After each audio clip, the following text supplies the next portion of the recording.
Monday to Friday, 9 a.m. till 12 p.m. This is Today with Kino Kamis on Cape Talk. So, Dr. Chris Smith, what a pleasure. Great having you back, Chris. Morning, Kino. No homework this week, so I'm early for class, and I've done all my homework, which I didn't have, which is a good place to be, isn't it?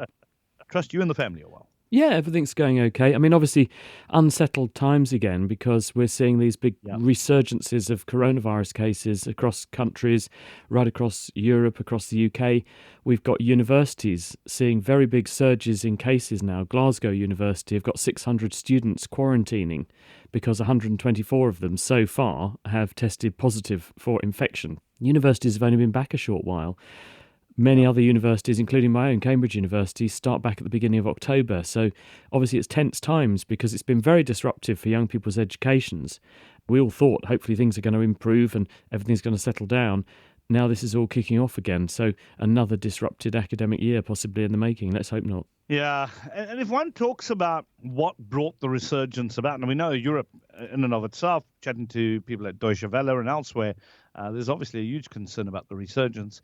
But could this be directly related to the summer season that everybody's coming off and the fact that people are more relaxed when they're at the beach? You know, as a matter of fact, I took my little one to the beach yesterday and just to go and get his, feet wet and have a little bit of fun. And, I'd say 80% of people on the beach did not wear their masks. Well, when you're outside, it's quite a different matter. And the risk of transmission outside is very, very low. It's actually persistent, prolonged contact at close proximity inside, which is where the vast majority of transmission events occur. So I'm less concerned about people being outside than being inside. In fact, we are actively, over the summer months, we were encouraging people outside as much as possible. That's the best place to be. Get some exercise, get some fresh air, and as long as you're a reasonable distance from other people, and we're using 2 meters as the threshold, but of course, remember, viruses don't have tape measures, so the farther away, the better, really, then the risk is very, very low. It's when you're indoors that you've got the big problem because especially, the Northern Hemisphere is going into wintertime. People are retreating indoors, the weather's closing in, they're closing the doors, closing the windows and sharing air. And this is how it's going to transmit. But you ask, why do we think we've had these resurgences? I think there's a few factors. And one of them is an element of complacency, you're right. People are thinking, we've got this behind us, it's all improved. We can just let our guard down a bit. And the World Health Organization used those very words, people dropping their guard. But it's a mere fact that we've eased restrictions. If you ease a lockdown, you re-establish contacts between people. And it's those contacts the virus exploits to spread. And so you see resurgences. And every country across Europe has seen this. Many countries in the world are seeing this. Even countries with a record of being a paragon of pandemic control in the past. Yes, that's true. And it's something we just need to keep an eye on that. And we've done reasonably well. Everybody thought we'd be going to hell in a handbasket. Of course, people have lost lives in South Africa. We wonder whether the tally versus the infection rate, because I think we were in the top 5 in the world, but our death rate was super, super low, out of kilter with a lot of the other countries. So one wonders whether the reporting was done correctly. But, now that we've gotten it under control, in inverted commas, we have to be so careful about a second wave. But let's go move on to some calls. I've got Natva in Crawford. How are you doing? Good morning, Kino. How are you? Always good, sir. Thank you for asking. Nice to hear you. Hilarious one for doctor. What can we do for you? I'm going to give you a nice, hilarious one. Right, we have a house with 5 couples living in it. The first couple is an English couple. They only speak English. They have a baby about 4 or 5 months old. The second couple is a French couple. They only speak French. The third couple is a German couple. They speak only German. The fourth couple is an Indian couple. They only speak Indian languages. The fifth couple is a Xhosa couple. They speak only Xhosa. Now, every day they cuddle the baby, they play with the baby. They all stay together and they play with the baby. So now, after a couple of years, say 4 or 5 years, will the baby be able to speak all those languages? It depends. It's certainly true that when you are little, you have a brain like no other. You have a brain that is literally a sponge. Well, it's not literally a sponge because then you would be a sea creature, but it behaves like a sponge. It's really good at soaking up information and absorbing that information and educating itself. But then something happens after a few years and your brain starts to become much more rigid. And as a result, you start to need a professional educator and a teacher to help you learn stuff most of the time. So take advantage when you're little is the motto of the story. In the case of learning a language, when you're immersed in a language from a very young age, you do pick it up. And it's certainly possible for individuals to learn multiple languages in this way. And I certainly have friends who mixed race families where you might have, say, a Chinese person married to an English person and the baby gets spoken to in both languages. And in some cases you get that sort of arrangement, but they're in a foreign country to both of them. So there's a third language in play as well. And the baby encounters all of them and develops a sort of smattering of understanding. You generally find, though, that one language is the one that tends to be favoured because it's the one that probably gets spoken the most between the couples and the child. But certainly, if you've got the opportunity to learn that language from the get-go like this, you will master that language and have the ability to speak it like no one else. Because not only will you understand it well, not only will you be able to produce it well, you'll sound like the real deal. Because that's the other giveaway. You know, I can speak French, but French people, the minute they hear me open my mouth, know exactly where I come from. I haven't mastered the accent, put it that way, but I can get along. But if I'd started when I was younger, it's almost certain that I would have been able to use that very plastic element in my brain to have learned to speak it and sound like the real deal, as well as know the words. So the answer is yes, it's perfectly possible if that baby was immersed in that language enough each day for long enough, then they would, in each of those 5 different languages, then they would become proficient in them. And there are people who are like that. Phenomenal. All I can say, Chris, is est-ce que vous comprenez l'anglais? Merci, tu parles bien le français. That wasn't a bad accent, was it? Not bad at all. So we are taking calls for Dr. Chris Smith, the Naked Scientist. You've been, wandering through life, trying to stay away from retrenchments and COVID and all the rest of it, and then something happens and you wonder, I wonder why that happens. I really wonder.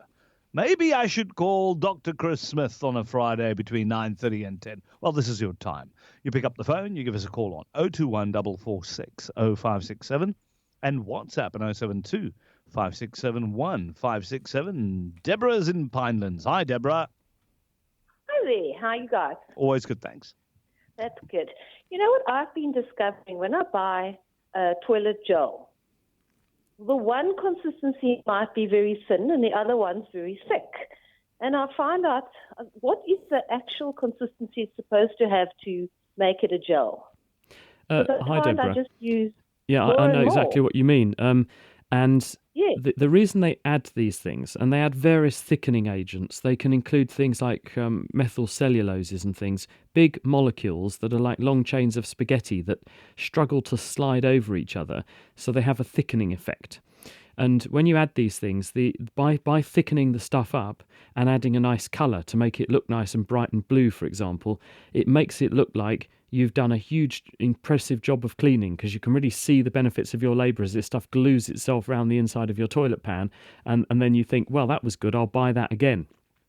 So it's not a given just because it's thick and sticky, it's doing a very good job, because the runny stuff also might just go flying down the surface and then dilute the water at the bottom of the toilet, make it all smell very nice, but it hasn't actually clung to the sides and bleached off the muck or the stains. So the rationale behind making them thicker and stickier is that the bleaching agent that's in there, it's usually a hypochlorite, is in contact with the porcelain for longer, because if the stuff is thicker and less runny, it should stay in contact with the porcelain for longer, and that should mean the bleaching action, which includes the germ-killing action, but also the stain removal and the decalcifying effect that's in there, that will work for a bit longer.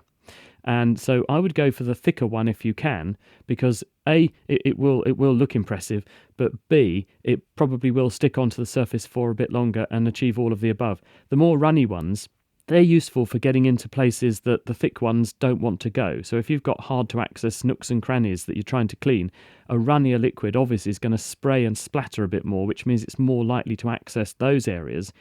but it's not going to dwell on the surface for quite as long. So the bleaching effect on the surface might be more limited. So you might have to get busy with your scrubbing brush a bit, watching your eyes, of course, to make sure that you get the same effect, because all the bleach has gone in the water at the bottom of the loo. And if you dip the brush in there, then you can hook the bleach out and rub it onto the sides of the loo. But, not quite as practical. So it's horses for courses. Different bleaches for different purposes. But if it's just to make the toilet smell and look nice and clean it up quickly, I'd go for the thicker one. Brilliant. That certainly settles it for me as well. I was thinking about that, actually. So thank you very much for that one. Let's go to Frida. Frida's in Belleville. How are you doing, Frida? I'm doing fine. I got this question that's been worrying me.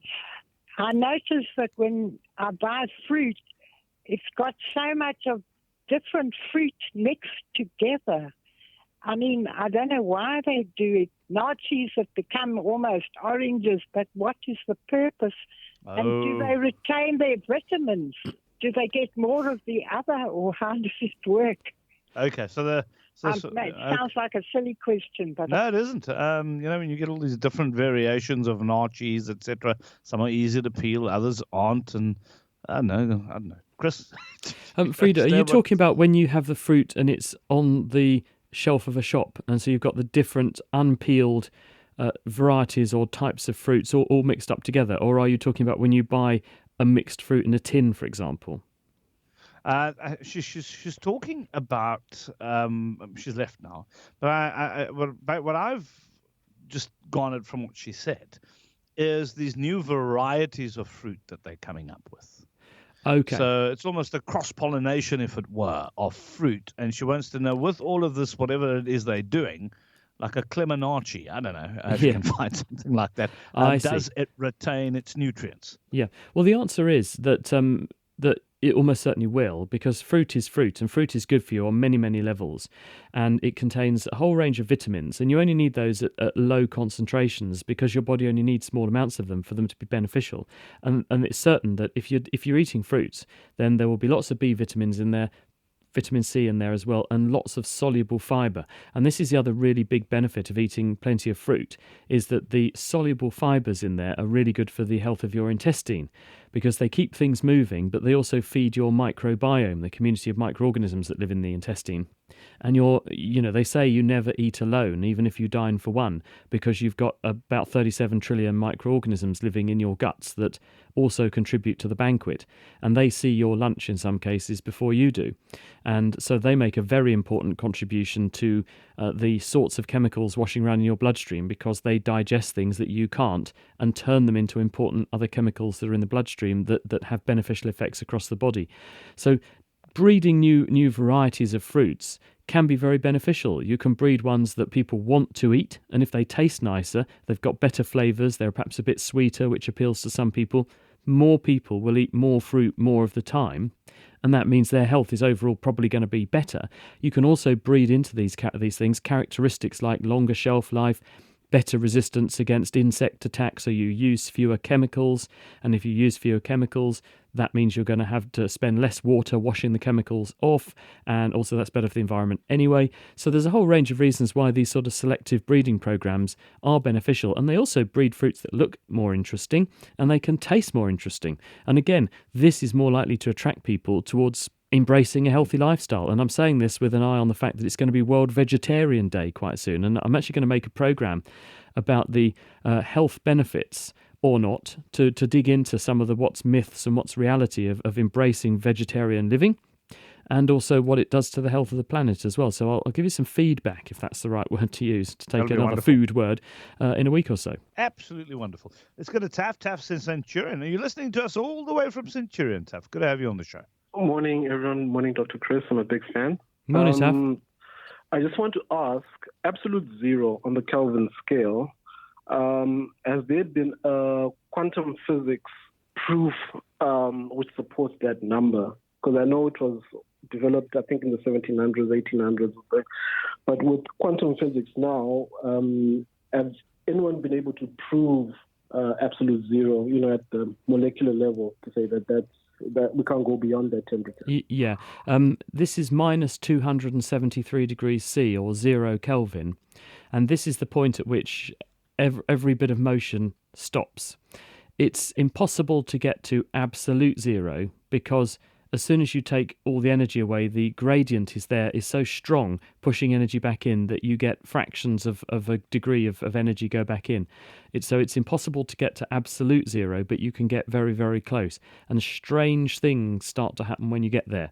And one of the strangest is this thing called a Bose-Einstein condensate. And this was originally proposed theoretically that this would happen. And what happens basically is, because everything has the same level of energy, they all begin to behave as one. So all the particles lock into step. It's almost like an army marching in rhythm, in sequence. And you get this Bose-Einstein condensate with very bizarre characteristics. So yes, that there's both theoretical proof that this will happen, that there is this limit, and that strange things happen when you approach this limit. And there's also the practical observation. People are doing the experiments, and they're doing this and making these interesting forms and states of matter to demonstrate that the theories are correctly predicting reality. So yes, we're comfortable that when you get to minus 273 degrees C or 0 Kelvin, that's the lowest temperature you can go. Not true in the opposite direction, though. You can keep adding energy to things, and as you add energy to things, it gets hotter and hotter, more energetic, and effectively more massive. So effectively, you just keep on making it harder and harder to make it any hotter. But it's possible to keep adding energy, but you can't keep taking energy away. Taff, great question. By the way, do you listen to Cape Talk regularly? Yeah, I listen online, yeah. Okay, cool, man. Listen, thanks for the question. Hey, let's move on to Ron. Ron's in Kirstenhof. Hi, Ron. Morning, Chris. Thanks very much. Very good program. Really enjoyed. My question is, I don't know if you've had this before. How is it possible for the media houses, including radio and TV, to tell with any degree of accuracy how many listeners or viewers they have at any one time? My point is, how do you know at Cape Talk that I'm tuned to Cape Talk? That's my question, Chris. Cape Talk would love to know that you're tuned to Cape Talk, Ron. The answer is, and it will probably shock you, in the old days, and by old days I mean up until about 5 years ago, and in some cases it's still going on, the main means of gauging an audience was by diary exercise. So organisations would distribute to a population that they thought was representative of the total listenership, and they would ask them to write down what they listened to or watched, and when, and for how long. Now you can imagine this is, any statistician hearing that is going to have an absolute apoplectic fit and go, my goodness, how inaccurate is that going to be? The answer is very inaccurate. But what it does do is, if you keep doing this regularly, you've got the same inaccuracies and noisiness every time you do the survey. And so the noisiness cancels out from one survey to the next, and it's the trend that tells you something. And so if an audience is growing, that growth is useful to know. If an audience is dropping, which would never happen on this show, of course, then you're going to see that trend again. So it's the trend that's your friend, but the absolute numbers are noisy, and you have to be very careful about them. There is no Big Brother thing going on where you're able to spy on people through their radio or television and know this.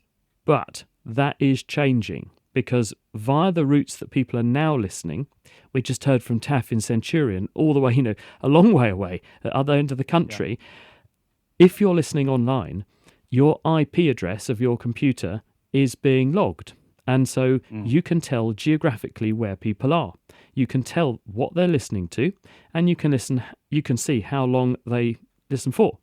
If you download podcasts, you can see where people are. You can even see what sort of device they're using when they download a program.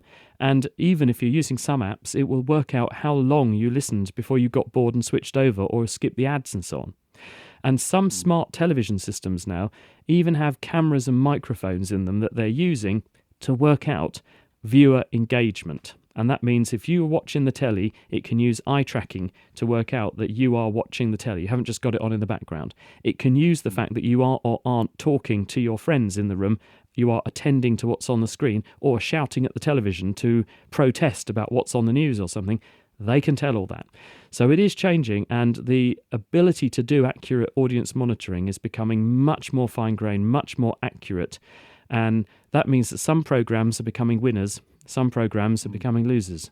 But hopefully that will ultimately translate into better programs, because it enables program makers to know what bits of programs really got people's attention and that they really liked, and what bits of programs people found less engaging, and then hopefully they'll make fewer of those sorts of programs in future. Ron, I tell you, it's something we ask ourselves on a regular basis, so thank you very much for raising that. Let's go to, I think I've got Gisela. Gisela's in Welgemoot. Hi there. Yes, hi. I want to know, why does it happen that one gets ringing in the ears and then it just goes away again? You know, why does it happen? Yeah, I think this is very common. And I in fact get this from time to time, not just because I've been listening to loud music, but that's one cause. One form of ringing in the ears is tinnitus, and that usually, once you've got that, it doesn't completely go away. Although if you have an exposure to a loud noise, it might be an explosion, a gun going off, it might be a car crash, it might be some loud music, it does temporarily produce a deafening effect and a ringing in your ears. Sometimes you'll get just this spontaneous, abrupt onset of a high-pitched ringing, which lasts for a very short time, goes away.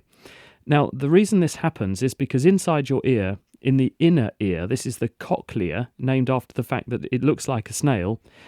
This is the organ of hearing. It's where the vibrations that are sound waves are converted into waves of neural activity, electrical pulses that are transmitted onto the brain. And the cochlea does a lot of tuning and interesting neurological manipulations of its own before it sends the information centrally into your brain.